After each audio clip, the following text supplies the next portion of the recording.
Hello, everyone. Thanks so much for logging on to CBSDenver.com and CBS in Denver. Time for a few more minutes with our Xfinity Monday Live guest, Josey Jewell, joining us tonight. Josey, we talked a little bit about that game yesterday. Obviously, a disappointing outcome for you guys as you went down to Atlanta and lost to the Falcons. But as this team gets set for the second half of the season and as your defense gets set for the second half of the season, what are you guys talking about inside the locker room and in your meeting rooms as to, hey, this is what we did well, and here's what we want to improve on in the final 8 games of the year and hopefully heading into a playoff run? Yeah. Well, I mean, there's a lot of things, and especially after the game, we already talked about it a little bit, but we talked about just everybody doing that one little thing extra. And it really comes down to, compounding interest throughout the season, whether that be taking care of your body right, whether that be staying in the playbook, even though maybe you're like, oh, the season's getting to me.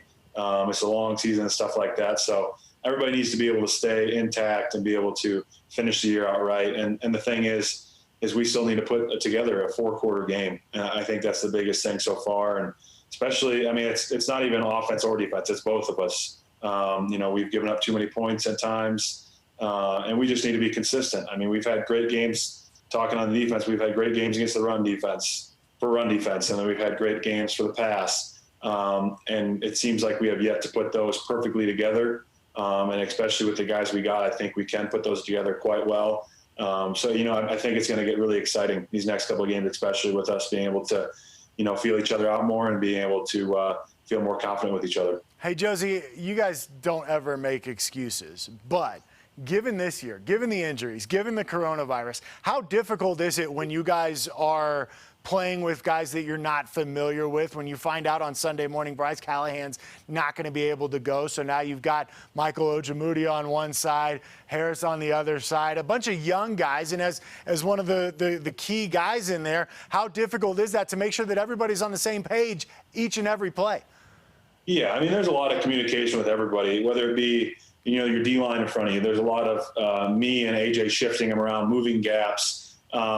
And then there's also that knowledge and understanding of, are they going to stay in that A-gap fit? Are they going to ride out of it? Are they going to, push it shut on the opposite side on the opposite A-gap, which is supposed to be open, and you're going to have to read over top? And then that also goes into the back end, and who you play with. But we've played with these guys in camp before, and I know Michael Ojemudia from college. So the communication and stuff and all that's fine. But everybody needs to feel more confident with each other. And be able to play off each other the whole game. But yeah, there can be, small things that you always want. You want, these guys playing together for at least 3 years, and everything they do.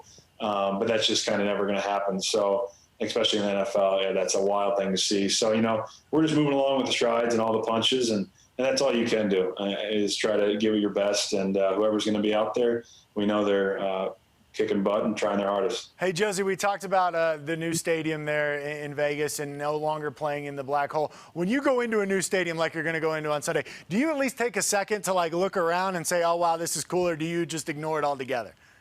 Yeah, so I allow myself some time, usually right when we get there. You get dressed into your warm-up clothes and stuff like that, and you go out there, and probably the first minute I observe and just look around before I start stretching. And just kind of take it all in and, see where you're really at and where you've come from and how this is just really an amazing job. And especially the stadiums, all that money and all that craft that they put into it. So yeah, for the first little bit, I take it in. And then after that, it's over and it's football time. So after that, there's not much of it. Hey, we talked about the locker rooms too. My producer got in my ear after we talked about the old locker room at the Oakland County Coliseum and said that the visiting locker room at Iowa used to be or still is pink. Yeah, that was an old Hayden Fry mind game to get you. I know a lot of teams have actually said stuff, but it's actually one of the best away locker rooms in Big Ten by far. The other ones are honestly trash compared to this one. I mean, besides the color, which you should be able to take the color. So I don't know what it's all about. It's supposed to be a mind game, and there's supposed to be some psyche involved in it. I know Michigan, when they came to us one year, they actually covered it all up with wallpaper. Would it work on you, Josey? Would the mind game work on you if you walked into a pink locker room? I honestly don't think so, but I guess I've never experienced it. Maybe I'll have to go back and try to do it. No, I don't think it would, man. You're too good for that. Hey, Josey, enjoyed the visit, man. Thanks so much for hanging out with us. Awesome. Thank you for your time. All right, that's going to do it for us. Thank you for logging on to CBSDenver.com and CBS in Denver.